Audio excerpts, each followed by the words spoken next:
Ini sebetulnya kalau khususnya untuk proyek DME, mestinya di bulan Mei ini hanya penandatanganan CAA.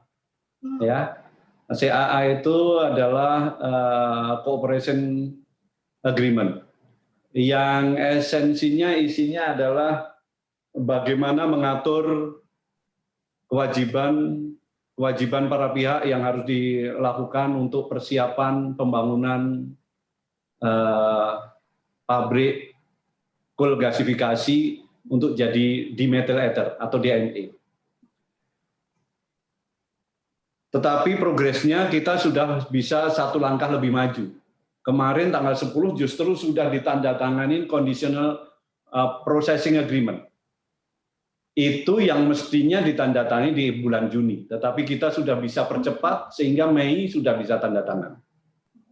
Nah, di dalam Conditional Processing Agreement inilah dibicarakan bagaimana skema bisnis, berapa harga DME, berapa harga batu baranya, bagaimana, kapan akan dipasok, kapan akan konstruksi, dan sebagainya.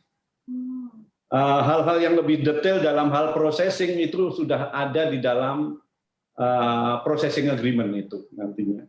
Di mana processing agreement-nya, conditionalnya sudah tanda tangan kemarin tanggal 10, detail dari processing agreement yang bentuknya processing agreement itu akhir Juni nanti targetnya akan kita tanda tangan. Sekarang tim sedang berjalan.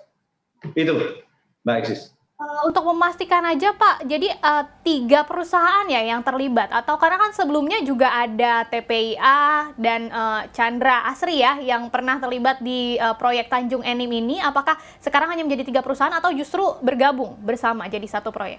Hanya 3 perusahaan, hanya Air Product, itu perusahaan investor dari Amerika, Pertamina nanti sebagai off-taker dari DME ini, dan dia yang akan mendistribusikan ke seluruh Indonesia nantinya, sebagaimana kebijakan nanti dari pemerintah kaitannya dengan penggantian impor LPG diganti dengan DME, dan PTBA sebagai penambang yang akan mensupport batu baranya untuk diproses di dalam processing plant-nya nanti. Sementara setelah nanti 1 tahun beroperasi dengan bagus pabrik ini, perusahaan Indonesia baik Pertamina maupun PTBA punya right, punya opsi untuk bisa masuk sampai dengan 40% kepemilikan di dalam processing plant ini. Gitu, Mbak Esis.